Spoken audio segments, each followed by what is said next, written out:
Thank you. And now I'd like to introduce the guests that are on the bandstand. We have, first of all, our Board of Selectmen, our Chairman, Speaker of the day as well, Bob Messeri. We have Sean Delaney. We have Jeff Ewell. We have Steve O'Leary. And our newest selectman, Mike Briscoe. Thank you all for being here. Also here with us, our town moderator, John Murphy. And, okay, I think I have everybody. Hey, yep, that's coming up. And also, I want to make a special welcome today to today's honorary parade marshals. Several of them rode in our car up front in the parade today. They were members of the North Reading Youth Services, here represented by Director Jenny O'Leary.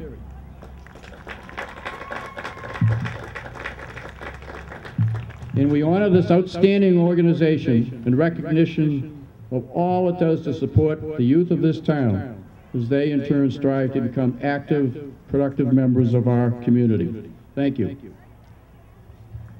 Please rise if you're able, as the North Reading High School Band, Director of Music, Eric Foreman, under the direction of Student Director, Deanna Reichman, will now play our national anthem.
Thank you.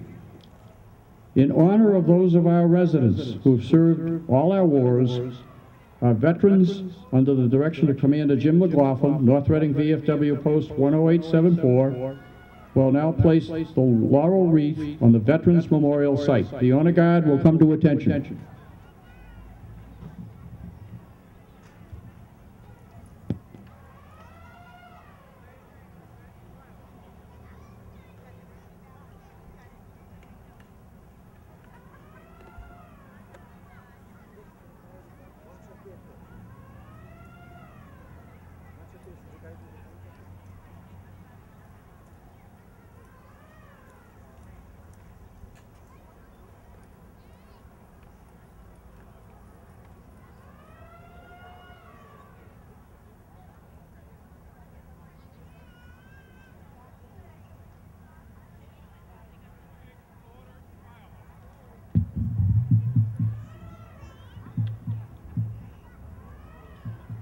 Earlier this morning, the North Reading Militia held memorial services at Riverside Cemetery, Harmonyvale Cemetery, and Park Street Cemetery for all our deceased veterans. People from North Reading have always served our country in time of need, beginning with the French and Indian War, continuing with the Revolutionary War, the War of 1812, Civil War, Spanish-American War, World Wars I and II, the Korean War, Vietnam, Operation Urgent Fury, the first Gulf conflict, Operation Iraqi Freedom, and Afghanistan. May all our deceased veterans rest in peace.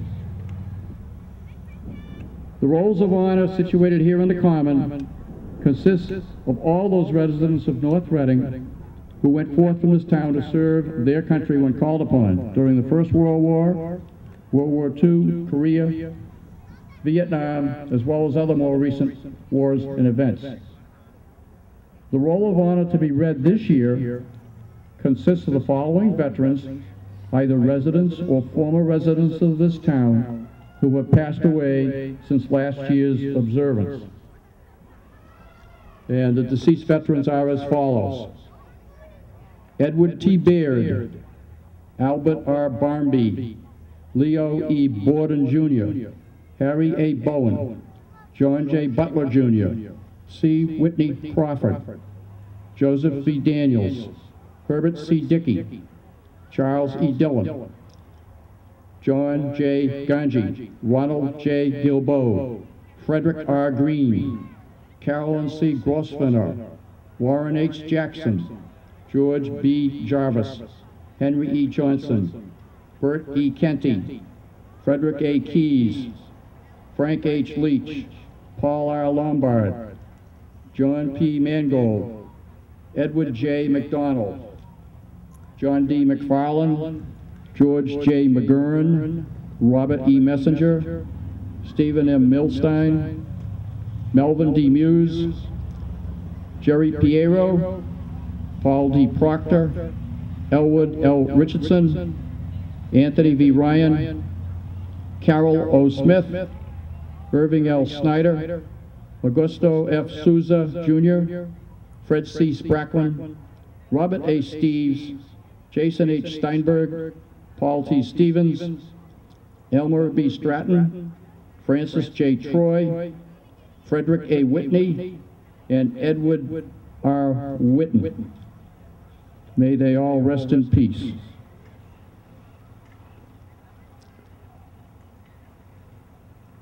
Now may we also observe a moment of silence in the honor of all deceased veterans.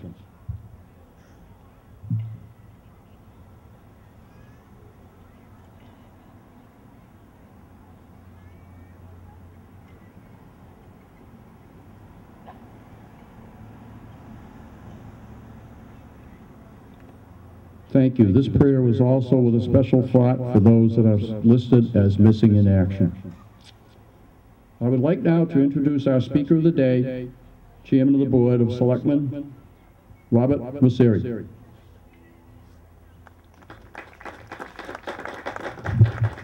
Thank you, Jeff.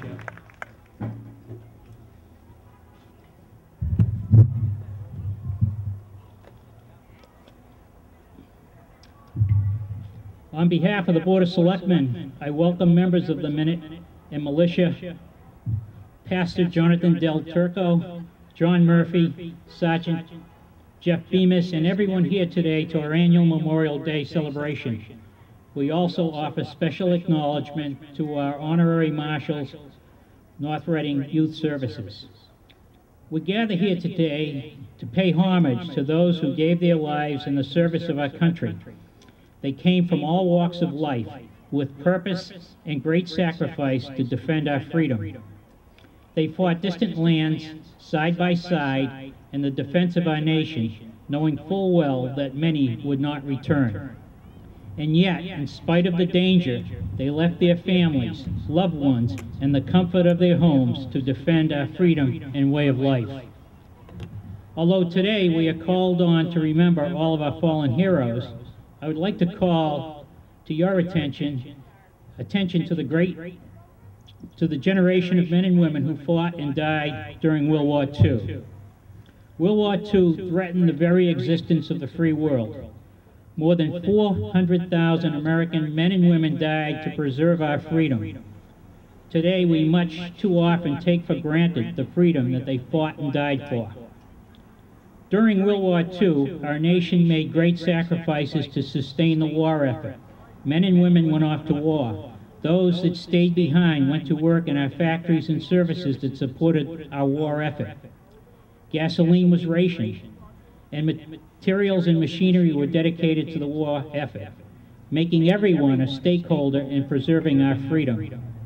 I call this to your attention because since the end of World War II, our nation has grown in power, wealth, and stature. We owe this to what is now referred to as the Greatest Generation, a name coined by Tom Brokaw in his 1998 book titled The Greatest Generation. Members of this generation grew up during the Great Depression and defended our country during World War II. Each year, there are fewer and fewer living members of the greatest generation.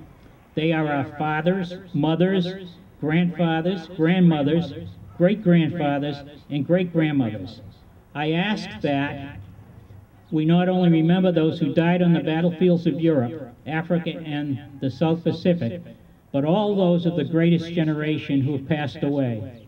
They built our modern nation and clearly deserve credit for preserving our freedom and way of life. Since the end of World War II, wars in Korea, Vietnam, the Gulf, Iraq, Afghanistan have taken another 125,000 souls.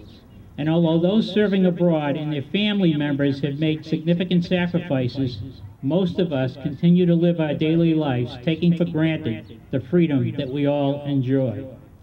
Just this past Friday, the 1,000th American death was reported on the battlefields of Afghanistan. How many of us have taken note? Marine Corporal Jacob C. Lake was killed Thursday when he stepped on a landmine in Helmand Province. According to a special CBS report, it was the 24-year-old Texan's second deployment overseas. Prior to this deployment in Afghanistan, Marine Corporal Lake spent 2 years recovering from painful wounds suffered during the deployment in Iraq. Corporal Lake did not have to return to combat. So I ask all of you not to become complacent, because freedom is not free. Never forget those who have made the ultimate sacrifice in preservation of our freedom, and remember the sacrifices of the greatest generation. Become a stakeholder in preserving our freedom and way of life so that our children, grandchildren, and great-grandchildren will continue to live in freedom. In closing, the Board of Selectmen gives special thanks to the North Reading Company of the Minute and Militia for organizing our annual parade and services, and for giving us the opportunity to pause and remember those who so unselfishly gave their lives for our country and freedom of the people across the world. We applaud all of you here today on our common who have taken a few hours out of your busy schedules to participate in commemoration of our fallen heroes. Our best wishes for a safe and happy Memorial Day. Thank you.